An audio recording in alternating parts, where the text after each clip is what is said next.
Recharge করে।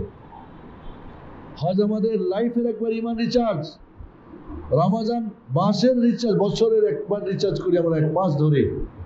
হজটা এত powerful যে এই কয়েকদিন আপনার সারা লাইফের ইমান চার্জ। আমাদের সবকিছু, আমাদের ইমানটাকে রিচার্জ না করতে পারি, ইমানের মোবাইল দিয়েই তো আল্লাহর সঙ্গে আমাদের সম্পর্ক, তার সঙ্গে আমরা সবকিছু করতে পারি। এর তো নেক আমল হলো কারেন্ট, আর আল্লাহর জন্য ইখলাস এবং নবীর তরিকায় সুন্নত হলো কি সুইচ ওয়ান। আমি অনেকবার বলেছি আপনাদের। তাহলে যদি আমার ইমানের ব্যাটারিটা রিচার্জ করতে পারি নেক আমলগুলো দিয়ে, 5 বার সালাত দিয়ে, আর সুইচ ওয়ান থাকে, মানে কি আল্লাহর জন্য, আল্লাহর নবীর তরিকায়, তাহলে তো ইমানের ব্যাটারি রিচার্জ হবে। তখনই দেখবেন সালাতে দাঁড়ালে অন্য ধরনের মজা পাওয়া যাবে, আনন্দ পাওয়া যাবে। ওই সালাত আপনাকে আপনার জীবনের অনেক কিছুই পরিবর্তন করে ফেলবে। 3 নম্বর যে কাজটা আমরা করবো, সিয়াম। সিয়াম, সাহাবায়ে কেরাম রাদিয়াল্লাহু তাআলা আনহুম সিয়াম পালন করতেন, ফরজ সিয়াম, নফল সিয়াম অধিক হারে করতেন। এবং এই সিয়ামটা ফরজ সিয়ামের যত কম বেশ আছে নাম্বার পূর্ণ করবে আমাদের, তাহলে আমরা এই 9 দিনের সিয়াম রাখতে পারি। হাফসা রাদিয়াল্লাহু তাআলা আনহা বলছেন, যেটা নাসাই ও আবু দাউদের হাদিস, শেখ আলবানী সহিহ বলেছেন, কারণ ইয়াসুম 9 জিলহিজ্জা, 9 দিন তিনি রোজা রাখতেন। তবে মায়েশা বলছে রোজা রাখেন নাই, এর ব্যাখ্যা উলামারা বলেছেন পুরো হয়তো রাখেন নাই, কোনো বছর হয়তো রাখেন নাই, এমনটা হতে পারে। তবে হাদিস সহিহ রাসূল রেখেছেন। এছাড়াও আমরা জানি যে আল্লাহ রাব্বুল আলামিনের কাছে সিয়াম অত্যন্ত প্রিয় একটা ইবাদত। as-সাওমু লি ওয়া আনা আজজি বিহি, আল্লাহ বলছেন রোজা আমার জন্য, আমি তার প্রতিদান দিই। বাবুর রাইয়ানে এটার ব্যাখ্যা বলেছিলাম রমজানের আগে। এটার ব্যাখ্যা আমরা বলেছেন যে কিয়ামতের দিন যখন ভিআইপি মেহমান করে ডাকা নিয়ে ডেকে নিয়ে আসা হবে রোজাদারদেরকে, দেখা যাবে তার নাম্বার ভিআইপির নাই। তখন আল্লাহ রাব্বুল আলামিন এই অধিক সিয়াম আদায়কারী বান্দার করবেন কি, তিনি নিজ হাতে তার বদলা দিবেন, এরপরে পাল্লাটা ভারী করে ভিআইপি বাবুর রাইয়ান দিয়ে দিবেন। আল্লাহু আকবার। তাহলে এই 9 দিন আমরা সিয়াম রাখি। মান সামা ইয়াওমান ইয়াবতাগি বিহি ওয়াজহা আল্লাহ বা'আদাহু আল্লাহু ওয়াজহু মিনান নার 70 খরিফা। একটা নফল সিয়াম যে আল্লাহর সন্তুষ্টি রাখবে, আল্লাহ রাব্বুল আলামিন 70 বছর রাস্তা দূরে তাকে জাহান্নাম থেকে করবে। তাহলে কোথায় যাবে? জান্নাত যাবে না? যাবে, বাবুর রাইয়ান পাবে। এই যে এই 10 দিন আমরা সিয়াম রাখি। হয়তো আপনি 10 দিন রোজা রাখতে পারছেন না, অসুখের কারণে, বয়সের কারণে, মা বোনদের বিশেষ কারণে, আপনি আর 5 জনকে রোজা রাখার ব্যবস্থা করেন। ফকির মিসকিন বলেন, এই টাকা দিচ্ছি, সেই দিয়ে আর তুই আমার টাকা রোজা রাখিও, তাহলে আপনি ওদের সন্নিকে আপনিও পেয়ে যাবেন। আদালুল খাইর কাফাইলে, তাহলে আপনি হয়তো এই 10 দিন সিয়ামের ইফতারি করার ব্যবস্থা করেন। সেক্ষেত্রেও তোমার ফতোয়া সাহেবার যে রোজাদারকে সিয়াম ইফতারি করাবে, হ্যাঁ, তাহলে তার মতোই সে সব পাবে, 2 জনের কাউরি কমা হবে না। তাহলে আমরা এই 10 দিনের, এই 9 দিনের সিয়ামটা রাখবো, বিশেষ করে আরাফাতের সিয়াম। আবু কাতাদার হাদিস রাদিয়াল্লাহু আনহু, যেটা মুসলিম শরীফে বর্ণিত হয়েছে, যে যখন সিয়াম ইয়াউমে আরাফা, আরাফার সিয়াম সম্পর্কে জিজ্ঞেস করা হলো, তিনি বললেন আহতাসিবু আলাল্লাহ আইয়ুকাফফিরা সানাতাল্লাতী ক্বাবলা ওয়া সানাতাল্লাতী বা'দা।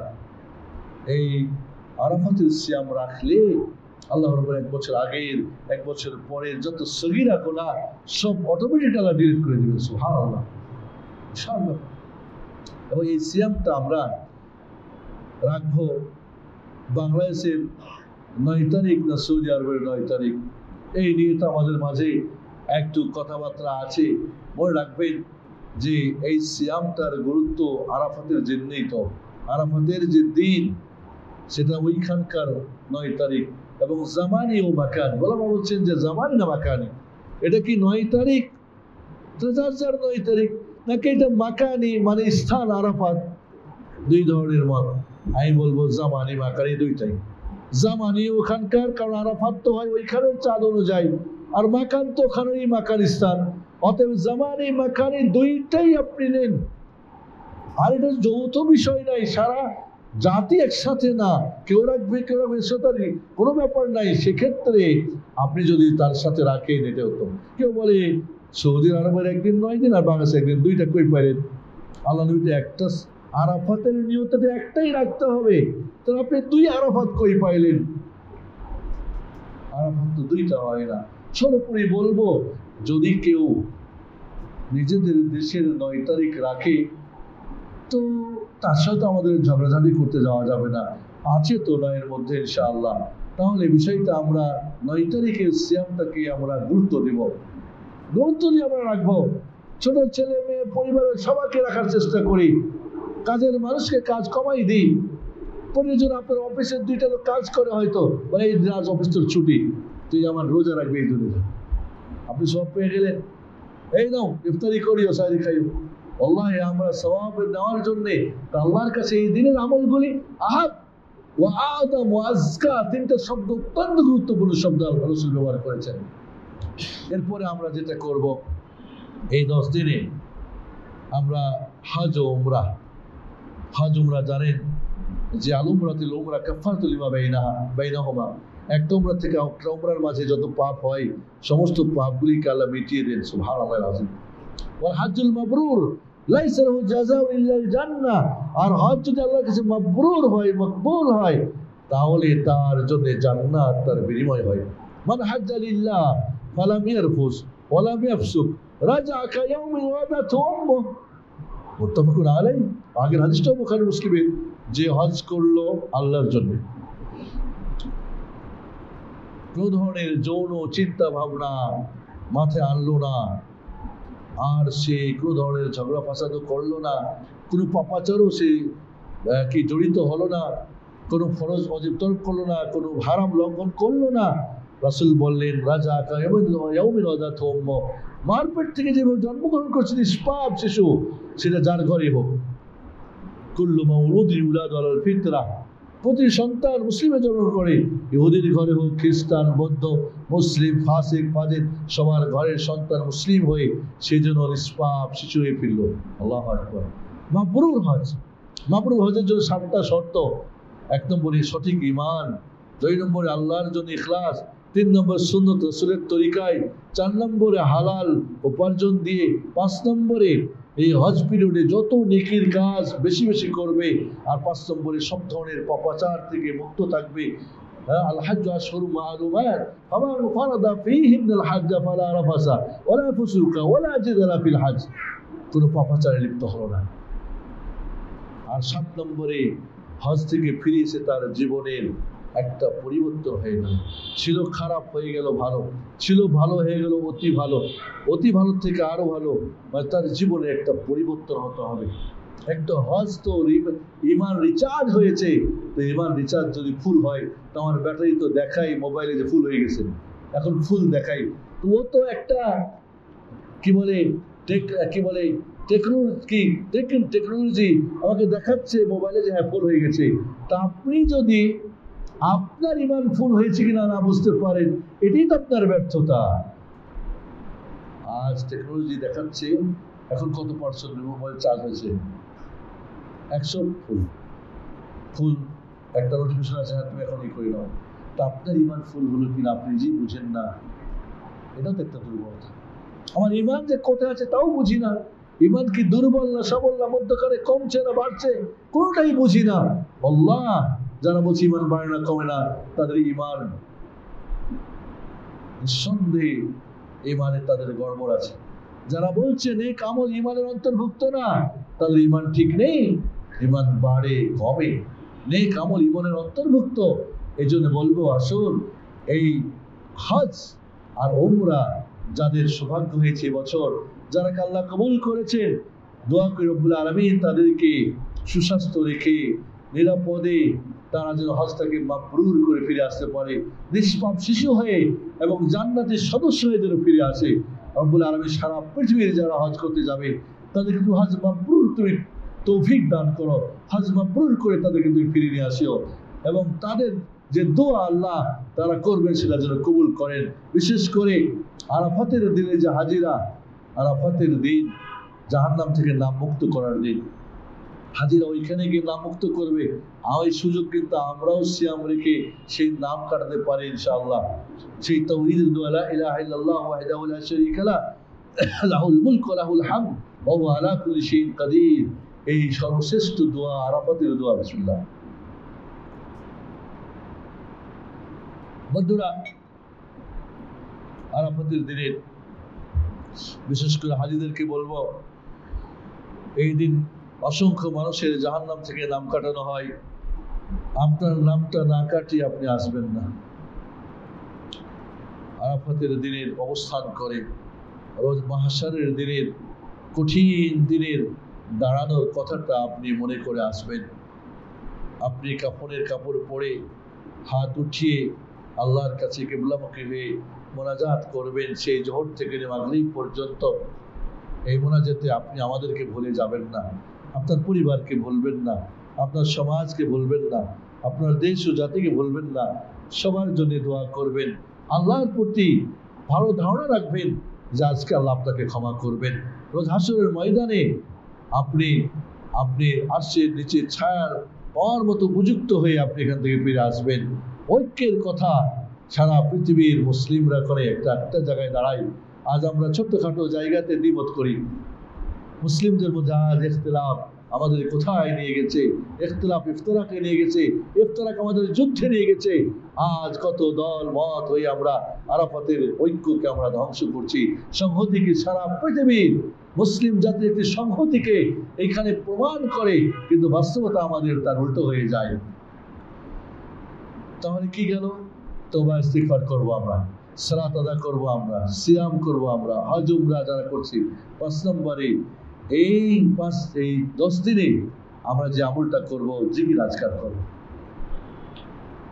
জিকির আজকার, সকালের জিকির, বিকেলের জিকির, ফরজ নামাজের পরে জিকির, উঠতে বসতে চলতে ফিরতে। হিসনুল মুসলিম একটা বই আছে না জিকিরের, আমি মনে করি এই বইটা একটা খতম দিন, একটা খতম দিন। এখন তো ভাগ করে দিয়েছে অনেক, ওইখান থেকে যেটা প্রয়োজন টিক দিয়ে দিয়ে দোয়াগুলি পড়েন। মা আয়েশা রাদিয়াল্লাহু আনহা বলেন, কানা রাসূলুল্লাহ সাল্লাল্লাহু আলাইহি ওয়াসাল্লাম ইয়াযকুরু রাব্বাহু ফি কুল্লি আহইয়ানি। আল্লাহর হাবিব সর্বক্ষণ আল্লাহর জিকির করতেন। একজন এসে বলি, ইয়া রাসূলুল্লাহ, অবশ্যই তিনি আমাকে একটা ওসিয়ত করেন। বলে, লা ইয়াজালু লিসানুকা রাতাবান বিযিকরিল্লাহ, তোমার জিহ্বাকে আল্লাহর জিকিরে ভিজায় রাখবে। আল্লাহু আকবার। ওয়াযকুরুল্লাহ যিকরান কাসীরা, জিকিরের জন্য কোনো শর্ত নাই, পবিত্রতার শর্ত না, মসজিদ না, ঘর, যেখানে যে অবস্থায় থাকেন জিকির করেন। আজ আমরা অনেক জিকির আমরা জানি না, টেনশনের জিকির জানি না, বিপদের জিকির জানি না, দুশ্মনকে প্রতিহত করার জিকির জানি না, দুশ্মন থেকে বাঁচার দোয়া জানি না, শয়তান থেকে বাঁচার দোয়া। আমাদের এই যে জিকির আজকারগুলো আমরা বেশি করে করবো। বিশেষ করে 2টা জিকির, আফজালুল যিকরি তিলাওয়াতুল কোরআন। কোরআন উত্তম জিকির একটা জিকির। এই 10 দিন একটা কোরআন খতম দিন। রমজানে দিয়েছেন আর মনে রেখে দিয়েছেন, কোরআন শোনার হয়তো সম্পর্ক নাই, থাকলেও খুব দুর্বল। এই 10 দিনে আবারও এই কোরআনের সাথে আপনার অঙ্গীকারটা পূরণ করেন, একটা খতম দিন। যে 10 দিন হয় 3 পারা করে, যারা হাফেজ সাহেব, যারা আলেম, যারা পড়া খুব দ্রুত, হয়তো 3 পারা 1 ঘন্টা হলে হয়ে যাবে, ম্যাক্সিমাম 1 ঘন্টা। ভেঙে ভেঙে করেন, 5 ওয়াক্ত নামাজে করেন, চেষ্টা করেন একটা খতম দেওয়ার জন্য। যারা দুর্বল এখন থেকেই শুরু করে দেন, ওই 10 দিনে গিয়ে খতম দিয়ে একটা দোয়া দিবেন। কারণ কোরআন খতমের পরে মোনাজাত করা, দোয়া করাও একটা আনাস বিন মালিক থেকে সাব্যস্ত আছে, পরিবারকে সবাইকে নিয়ে করেন। তাহলে এই 10 দিনে কোরআন খতম। আর একটা উত্তম জিকির কি? আফদালু যিকরি লা ইলাহা ইল্লাল্লাহ। আমাদের লা ইলাহা জিকির ওই ওয়াজ মাহফিলে, পীর সাহেবের মাহফিলে, আর এটা আমরা বলি যখন মুসলিম কেউ হয়, এটা যখন বলি ভিক্ষা চাই। বাকি একটা জিকির, উঠতে বসতে চলতে ফিরতে, লা ইলাহা ইল্লাল্লাহ, লা ইলাহা ইল্লাল্লাহ। এর সঙ্গে আমরা আরও কত সুবহানাল্লাহি ওয়া বিহামদিহি, লা ইলাহা ইল্লাল্লাহু ওয়াহদাহু লা শারীকা লাহু লাহুল মুলক। আমরা বেশি বেশি করে জিকির করার চেষ্টা করি। লা ইলাহা ইল্লাল্লাহু ওয়াহদাহু লা শারীকা লাহু লাহুল মুলক ওয়া লাহুল হামদু ওয়া হুয়া আলা কুল্লি শাইইন কাদির।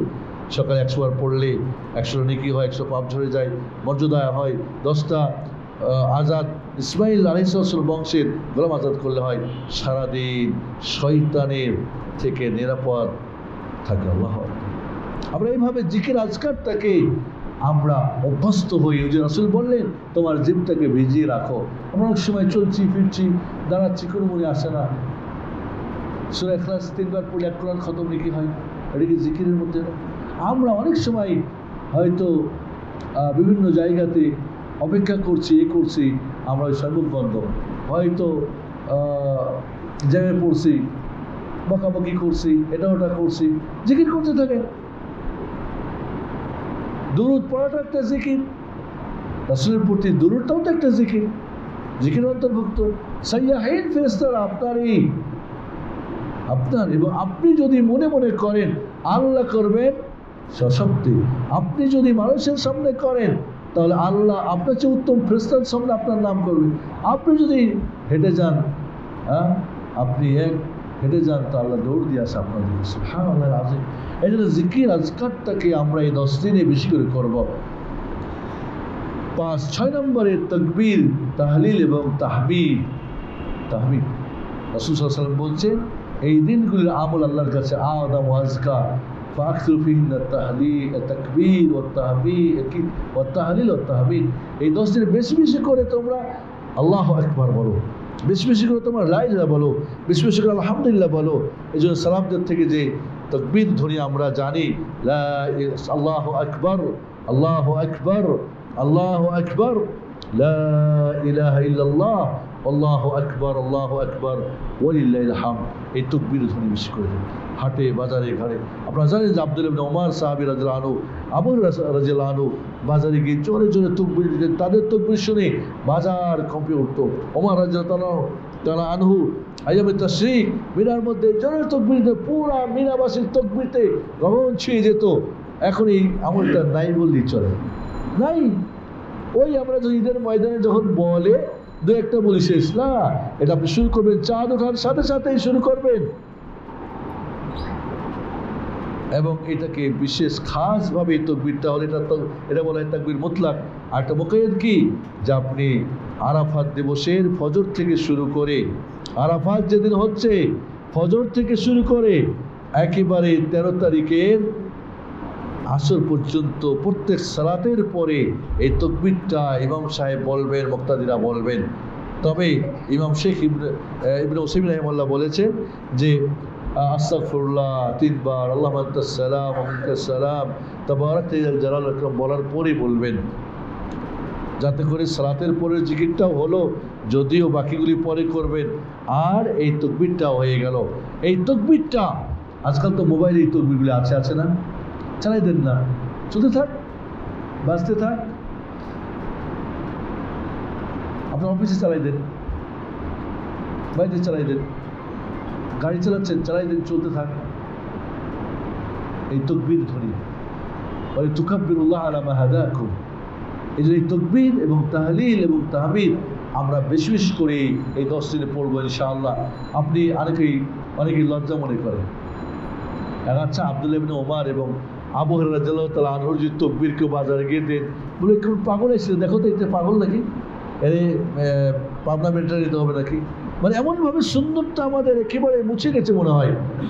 ওই ঈদের সময় যাওয়াতে একটু বলে, আর ঈদের মাঠে হয়তো মাইক দিয়ে বললে ওই যতক্ষণ হুজুরে বলে ততক্ষণের পরে শেষ।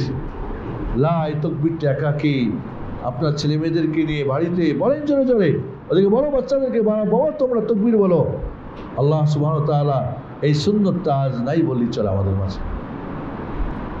এরপরে যে এটাকে 6 নম্বর, 7 নম্বর কাজটা যেটা আমরা এই 10 দিনে করবো, দান সদকা বেশি করে করব। আমরা রমজানে যাকাত দিয়েছি আর বন্ধ হয়ে গেছে। মানা কাছে সাদাকাতু মিন মাল, দান সদকা অর্থ পয়সাকে কমিয়ে দেয় না। সদকা আপনার কিয়ামতের দিন আপনার কি হবে, মেঘমালা হয়ে আপনাকে ছায়া দিবে। যেই দিন কঠিন দিনে আরশ আজিম এবং আপনার সাদাকার ছায়া ছাড়া অন্য ছায়া থাকবে না। কঠিন দিনের জন্য দান সদকা করেন। এই 10 দিনে আপনি একটা বাজেট করেন, এই 10 দিনে আমি প্রতিদিন এত করে খরচ করব আপনার ইনকাম অনুযায়ী। আরে 1 টাকা করে হলেও দেন না, 1 টাকা হলেও দিন, 2 টাকা হলেও দিন, দান সদকা করেন এই 10 দিনে। কারণ আল্লাহর কাছে দান সদকা অত্যন্ত প্রিয় আমল। তাহলে আমরা এই 10 দিন দান সদকাও করব।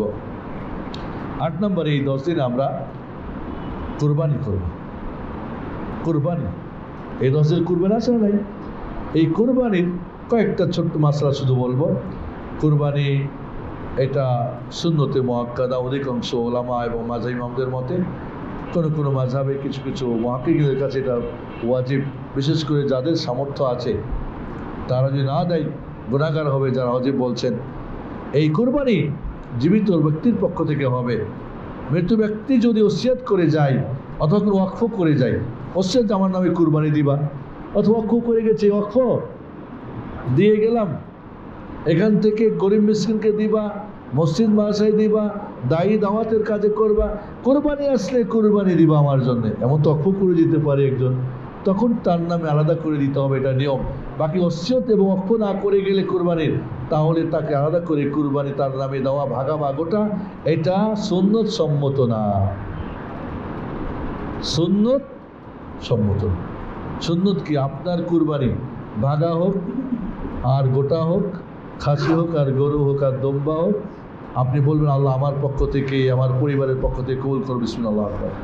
যেটা মুহাম্মদ রাসূলুল্লাহ সাল্লাল্লাহু আলাইহি ওয়াসাল্লাম করতেন, আল্লাহুম্মা তাকাব্বাল মিন মুহাম্মদ ওয়া মিন আলি মুহাম্মদ ওয়া মিন উম্মতি মুহাম্মদ। মুহাম্মদের পক্ষ থেকে আলাইহিস সালাতু ওয়াস সালাম, তার পরিবারের পক্ষ থেকে, তার উম্মতের পক্ষ থেকে। অন্য হাদিস আছে যারা তাওহীদ এবং রিসালাতের সাক্ষ্য দিয়েছে তাদের পক্ষ থেকে কবুল করো। কই আল্লাহর নবী আলাইহিস সালাতু ওয়াস সালাম তো কখনো আয়েশা খাদিজার পক্ষ থেকে কুরবানি করেননি, কখনো তার মেয়ে, 3 মেয়ে তার জীবদ্দশায় মারা গিয়েছেন, যায়েনাব, রুকাইয়া, উম্মে কুলসুম দেন নাই। আল্লাহ নবী আলাইহিস সালাম, তার 3 ছেলে মারা গিয়েছে, তাদের জন্য আলাদা কুরবানি দেন নাই। আল্লাহ নবী সাল্লাল্লাহু আলাইহি ওয়াসাল্লামের চাচা আমির হামজা রাদিয়াল্লাহু আনহু সাইয়্যিদুশ শুহাদা, তার জন্য দেন নাই। তার চাচাতো ভাই কি বলে জাফর বিন আবি তালিব, আল্লাহ নবী দেন নাই। তাহলে আপনি আলাদা করে দিচ্ছেন কেন? কয় সাদাকা যেমন আলাদা করে দেওয়া যায়, কুরবানি দেওয়া যায়, আমি বলি সুন্নত থাকতে জায়েজের মাসলাতে যাবেন না। কুরবানি দিতে হবে বাহিমাতুল আনাম দিয়ে। বাহিমাতুল আনাম কি? ওয়ালিয়াযকুরু ইসমাল্লাহি আলা মা রাযাকাহুম মিন বাহিমাতিল আনাম। বাহিমাতুল আনাম হচ্ছে উট, গরু, দম্বা, ছাগল। মহিষকে ফুকাহারা বলেছেন নাউ মিনাল বাকারা, গরুর একটা ভাগ। যদি 4টা না পাওয়া যায় তখন আপনি মহিষ দেন, হরিণ দেন, সমস্যা নাই। এই 4টার পাওয়া গেলে দেবেন। ভাগা দিয়ে কোরবানি করা বাড়িতে বা সফরে জায়েজ আছে, তবে সর্বোত্তম কোরবানি কি? গোটা একটা উট দেবেন, পুরো একটা গরু দেবেন, এরপরে দুম্বা, এরপরে ছাগল, এরপরে ভাগা। ভাগা গেল 5 নম্বরে। কোরবানি কি দিচ্ছেন? কয়েকটা ভাগা। কি ব্যাপার একটা ভাগা কেন? কয় কেউ খাওয়ার নেই তো, আমি আর আমার একটা পোলা আর আমার ওয়াইফ, 3 জনে, আর কত দিব? এটাই কোরবানি।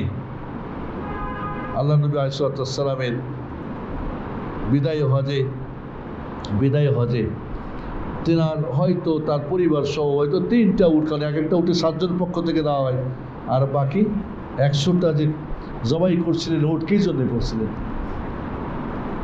সেগুলো কোরবানি ছিল, উদিয়া ছিল। হাকিম ইবনে হিজাম ইবনে খুয়াইলিদ, খাদিজা রাদিয়াল্লাহু তাআলা আনহার ভাতুষপুত্র, জাহিলিয়াতের জমায় উনি 60 বছর বয়স পেয়েছিলেন, আর মুসলিম হয়ে 60 বছর পেয়েছিলেন। দারুন নাদওয়া যেটা পার্লামেন্ট ছিল তাদের কাফেরদের, আপনারা জানেন না যে দারুন নাদওয়াতে রাসূলের হত্যার বিচার ফায়সালা করেছিল, ওইটা বিক্রি করেছিলেন সেই যুগে 1 লক্ষ দিরহাম দিয়ে, আর পুরাটাই দান করেছিলেন আল্লাহর নামে। যখন বিক্রি করে দিল, কুরাইশরা বললো আরে তুমি তো আমাদের সম্মান সব